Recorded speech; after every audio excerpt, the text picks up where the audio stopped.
Expose expose expose Chandrashekhar Azad ji का पर्दाफाश होने वाला है। आपको बता दें, कल आप लोगों ने पॉडकास्ट चैनल में चंद्रशेखर आजाद जी को देखा था। जो दिखाया गया वो आप लोगों ने देखा, जो सुनाया गया वो आप लोगों ने सुना। असल में पर्दा के पीछे क्या हुआ किसी ने नहीं देखा। आज आपको हम उस खबर को दिखाने वाले हैं। चंद्रशेखर वाकई में क्या बहन मायावती जी के पास फोन कॉल किए थे? मायावती जी के साथ पार्टी में जाना चाहते हैं? चंद्रशेखर आजाद ने कई बातें कही है पॉडकास्ट में, जो शायद आप में से बहुत सारे लोगों ने पूरा नहीं सुना है। तकरीबन 2 घंटा से प्लस वीडियो बनी है उस पॉडकास्ट की, और आज मिलियन में वो तैर रही है। तो ये सारी चीज़ें आपको जानना होगा। धाकड़ टीवी पर भी चंद्रशेखर को एक्सपोज किया जा रहा है। मैं चंद्रशेखर के खिलाफ नहीं हूँ, लेकिन जो उनकी नीति है वो मेरे समझ में नहीं आ रही है। आखिर बहन जी से इतनी ज़्यादा इन्हें जलन क्यों है, मैं बस ये जानना चाहता हूँ। और मेरा जो व्यक्तिगत मानना है वो ये है कि आप झूठ मत बोलो। आपने जब बहन जी के पास फ़ोन नहीं मिलाया तो फिर जनता को क्यों दिखा रहे हो कि हमने फ़ोन किया है? मैं आपको पूरा एविडेंस दूंगा। क्या वाकई में चंद्रशेखर आज़ाद जी ने मायावती जी से बातचीत किया था, या उनके लोगों से, या उनके पदाधिकारियों से, या फिर ऑफिस कार्यालय के लोगों से? तो ये सारी चीज़ें आपको बताएंगे। लेकिन एक बड़ी खबर इसमें और है। हम किसी के धर्मों का अपमान नहीं करते, तो लोग हमारे धर्म का अपमान क्यों करते हैं?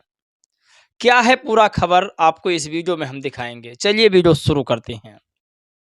नमस्कार दोस्तों, मेरा नाम पराग है। आप सभी का बहुत बहुत स्वागत, अभिनंदन करता हूं। आज एक्सपोज चंद्रशेखर जी को करने का समय आ चुका है। मैं नहीं चाहता कि चंद्रशेखर आज़ाद जी का जो काला करतूत है वो सबके सामने आए, लेकिन मैं इतना ज़रूर चाहूँगा कि जो भी चंद्रशेखर जी की भविष्य की राजनीति है वो बेहतर हो। कल पॉडकास्ट चैनल में चंद्रशेखर आज़ाद जी ने बहुत सारी बातें की, बहुत सारे टेप रिकॉर्डर आप लोगों को सुनाया गया, बहुत सारे फ़ोन कॉल सुनाए गए जो आप लोगों ने सुना, और उसे शुभंकर मिश्रा जी ने सुनाया। आज ट्विटर पर शुभंकर मिश्रा कह रहे थे कि अब आकाश आनंद या मायावती जी को मेरे पॉडकास्ट में आना चाहिए। क्या लगता है, चंद्रशेखर, अखिलेश, ये सारे नेता एक एक करके आ चुके हैं, मायावती जी या आकाश आनंद आएंगे? फर्स्ट टाइम क्या है उसे आप समझिए। धाकड़ टीवी अरुण गौतम चलाते हैं। उन्होंने सुबह आज बीएसपी कार्यालय पर फ़ोन लगाया था। उन्होंने कहा कि क्या यहाँ पर इस कार्यालय पर या आपके किसी भी कार्यालय पर नगीना सांसद चंद्रशेखर आज़ाद जी का फ़ोन आया था? पहले तो बीएसपी के नेताओं ने कहा कि आपसे क्या मतलब है। दरअसल धाकड़ टीवी के ओनर अरुण गौतम ने कहा कि क्या आप बीएसपी कार्यालय से बोल रहे हैं? तब उन्होंने कहा आपसे इससे मतलब नहीं, आप किस लिए फ़ोन मिलाए हैं? तब उन्होंने कहा कि मैं चंद्रशेखर जी के बारे में जानना चाहता हूं, आपके ऑफिस में कल उन्होंने फ़ोन मिलाया था। उन्होंने कहा नहीं, मैं बीएसपी के कार्यालय से ही बोल रहा हूं, लेकिन यहाँ या किसी और ऑफिस में चंद्रशेखर आज़ाद जी का फ़ोन नहीं आया है। पूरी तरह से एक्सपोज चंद्रशेखर आज़ाद जी हो चुके हैं। मैं धाकड़ टीवी का धन्यवाद देता हूं कि वो किसी पार्टी के साथ नहीं, वो मेरी तरह जनता के साथ हैं। मैं नहीं चाहता कि चाहे बहन जी हों, चंद्रशेखर हों, या बहुजन समाज का कोई नेता अंधेरे में रखे जनता को। अब बहुत सारे लोगों का इल्ज़ाम बहन जी पर भी है कि बहन जी ने मिशन को बेच दिया है। उस पर भी बातचीत करेंगे, लेकिन प्लस पॉइंट इसमें यह है कि चंद्रशेखर आज़ाद जी की राजनीति बहुत अच्छी है। राजनीति अच्छी होने का मतलब ये कि वो अपने आप को डेवलप कर रहे हैं, और ज़्यादा डेवलप करने की कोशिश कर रहे हैं। जैसे कि उन्होंने शुभंकर मिश्रा जी के पॉडकास्ट में कहा, एक प्राइवेट मेंबर बिल लेके आता हूँ पार्लियामेंट में, एनिलेशन ऑफ कास्ट के रिगार्डिंग, जो बाबा साहब की किताब है कि अब इस देश में जाति व्यवस्था समाप्त कर देनी चाहिए, कि सारे लोग बाबा साहेब को मानते हैं और सारे लोग चाहते हैं कि दलित, पिछड़े, आदिवासियों को आरक्षण ना मिले, और सभी लोग चाहते हैं कि इस देश में जो जाति का कॉलम है उसे हटा दिया जाए। तो मैंने एक प्राइवेट बिल लेकर सदन में पेश किया है। अगर पक्ष और विपक्ष के लोग इस पर राजी हो जाते हैं तब तो समझा जाएगा कि वाकई में बाबा साहब को लोग मानते हैं।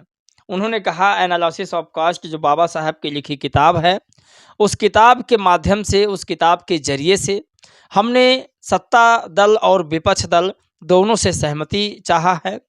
अगर उन लोगों का सहमति मिल जाता है तो इस देश में जो जाति का कॉलम है उसे हटा दिया जाएगा। अब चंद्रशेखर जी जाति हटाना चाहते हैं, ये बहुत अच्छी पहल है। मैं भी नहीं चाहता मुझे आरक्षण मिले। मैं चाहता हूं कि जैसे सभी जातियों के लोग सब जगह जाते हैं, उसी तरीक़ा से हम भी हर जगह जा कर के अपना मान सम्मान प्राप्त करें। मान सम्मान की बात आई है तो एक और कहानी मेरे पास आई है। भीमसेना के प्रदेश अध्यक्ष हैं और आपको बता दूं कि उन्होंने जो मुद्दा उठाया है वो सराहनीय है, उसकी मैं तारीफ़ करता हूं। तो चंद्रशेखर जी को बहुत सारे सवालों में कल घेरा गया था, जिसमें से कुछ ऐसे सवाल थे जो बहुजन समाज पार्टी के थे। जैसे चंद्रशेखर आज़ाद मायावती जी के लिए काम क्यों नहीं करते हैं? जैसे बीजेपी के लिए आरएसएस काम करती है, ठीक वैसे भीम आर्मी बसपा के लिए काम क्यों नहीं करती है? शुभांकर मिश्रा का ये सवाल था। इस पर चंद्रशेखर आज़ाद का बयान आता है कि महाराष्ट्र के परभणी में एक दलित समुदाय सोमनाथ सूर्यवंशी जी की पुलिस कस्टडी में मौत हुई है। तमाम लोगों को मारा पीटा गया है। हम सारे भीम आर्मी के लोग और आज़ाद समाज पार्टी के लोग मिलने पहुंचे थे। हमने उनसे पूछा, हाल चाल जाना, उन्होंने अपना दुख दर्द हमें बताया। लेकिन जब भीम आर्मी के लोगों पर लाठी डंडा बरसे थे और चंद्रशेखर जी को जेल में डाला गया था, तब बसपा का कोई भी व्यक्ति मिलने नहीं आया। और तो और उन्होंने कहा कि कांग्रेस और बीजेपी के आप एजेंट हो। उन्होंने कहा मैं 2019 में अपने छत से बसपा का फ्लैग हटाया हूँ, झंडा हटाया हूँ। तो मुझे थोड़ा ये भी असमंजस लग रहा है, जानते हैं क्यों? आपको बता दें 2000 शायद ये 13-14 की तस्वीर है जो आपके सामने है। चंद्रशेखर आज़ाद जी अखिलेश यादव जी का झंडा लेकर घूम रहे हैं। कभी हम इन्हें कांग्रेस के झंडे के तले देखते हैं। अचानक कहीं मोदी जी बनने का इरादा तो इनका नहीं है कि मैं इतने साल चाय बेचा, इतने साल वो किया, फलाना ढिकना को भी। खैर, एक्सपोज चाहे मायावती जी हों, उनको करने में मैं 1 मिनट नहीं लगाऊंगा, चाहे चंद्रशेखर हों, कोई भी हो। बहन जी, मुझे पूरा विश्वास है कि वो कभी अपने फैसले से इधर उधर नहीं हटेंगी। हमारी तो शुरुआत है, उन्होंने तो ख़त्म कर दिया है। तो ये बड़ी खबर है। चंद्रशेखर आज़ाद से बहुत सारे सवाल उसमें किए गए थे, जिसे चंद्रशेखर ने आसानी से जवाब दिया। और ये दलित समाज के लिए गौरवान्वित की बात होनी चाहिए कि एक से एक पॉडकास्ट में अब दलित समाज पहुंचने लगा है, संसद तक पहुंचने लगा है। ये खुशी की बात होनी चाहिए, ना कि हमें चंद्रशेखर से जलन करनी चाहिए। खैर, चंद्रशेखर आज़ाद ने बहन जी के कार्यालय पर फ़ोन नहीं मिलाया था, ये 110% सही है।